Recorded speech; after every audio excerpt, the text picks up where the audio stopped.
Bon, fallait bien que ça finisse par arriver, hein, première vidéo de l'année 2018, un bon titre bien putaclic, je succombe aux sirènes de la YouTube monnaie. Alors bienvenue à toutes et à tous dans un nouvel épisode des tutos de Simple Comme Live, comme d'habitude maintenant en début de vidéo. J'en profite pour vous rappeler que sur mon site www.simplecomelive.fr, vous pouvez retrouver ma formation sur les bases du logiciel Ableton. En plus, comme ça sort dimanche 7 jusqu'à ce soir minuit, il y a une promotion de moins 30% sur la formation complète, donc les 40 vidéos et l'ebook de 90 pages. Sinon, il y a un essai gratuit qui a été mis en place pour que vous puissiez vous faire une idée à propos de ma pédagogie avant de passer à un éventuel achat. Quant à nous cette semaine, on va reprendre l'année tranquillement avec un petit tuto plus fun qu'autre chose. Je vais vous apprendre à vous auto-censurer dans Ableton. Je sais pas si ça va vous servir vraiment à grand chose dans vos prods, mais en tout cas c'est assez marrant à faire. Donc voilà, je vous en parle juste après le générique.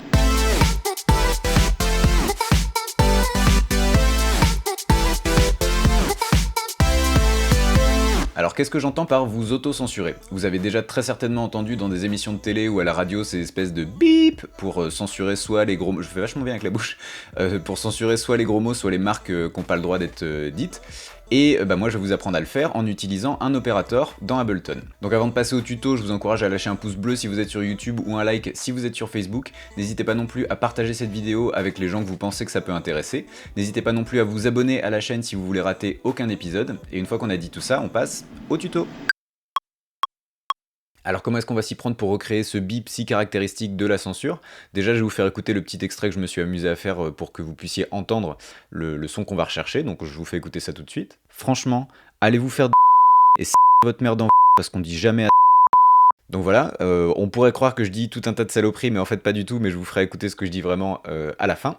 Et on va voir comment est-ce qu'on peut recréer ce bip. Alors dans un premier temps, on va aller dans la section instruments de notre navigateur ici, et on va venir prendre un opérateur qu'on va glisser dans une piste MIDI. Donc comme vous pouvez le voir, moi ici je l'avais déjà fait, mais je le refais pour vous montrer. Et une fois qu'on a fait ça, par défaut, vous allez voir que la wave ici va être une sine wave. C'est une forme d'onde. Donc c'est très bien, on n'y touche pas. Et donc le seul truc qu'on va avoir à faire, ça va être de venir cliquer sur ce petit bouton fixed ici, qui va avoir pour effet de changer le paramètre coarse à, vous allez voir, un paramètre fréquence avec une valeur numérique qui va être une valeur numérique fixe. Donc je vais cliquer sur ce petit bouton, voilà, et ensuite je vais venir rentrer la valeur numérique de 1000 Hz ou 1 kHz du coup. Et une fois qu'on a fait ça, et on a tout fait en fait. Il nous suffit juste ensuite de faire un clip MIDI et d'écrire une note qui prend tout le long du clip. Et une fois qu'on a fait ça, on va faire un clic droit sur notre piste ici, geler la piste, un deuxième clic droit du coup, et écraser la piste. C'est à peu près la même chose que le resampling en plus rapide. Là, je me permets de le faire parce que c'est une forme d'onde simple. Après, quand il y a de l'information plus complexe, je vous conseille quand même de resampler plutôt que de geler et d'écraser. Parce que, à mon sens, et on le voit si on étudie vraiment la différence entre les deux méthodes, le resampling sera toujours plus fidèle. Donc voilà, mais ça c'est un autre sujet. Et donc maintenant, on peut écouter notre long bip.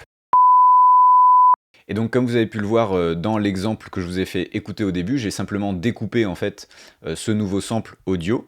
Et du coup, ça nous a donné le résultat que je vous fais réécouter. Franchement, allez vous faire et votre mère dans parce qu'on dit jamais à. Donc voilà comment est-ce qu'on fait pour s'auto-censurer à l'intérieur d'Ableton. Maintenant, je vais vous faire écouter ce que j'ai vraiment dit dans le clip. Franchement, allez vous faire des bisous et serrez votre mère dans vos bras parce qu'on dit jamais assez à sa mère qu'on l'aime.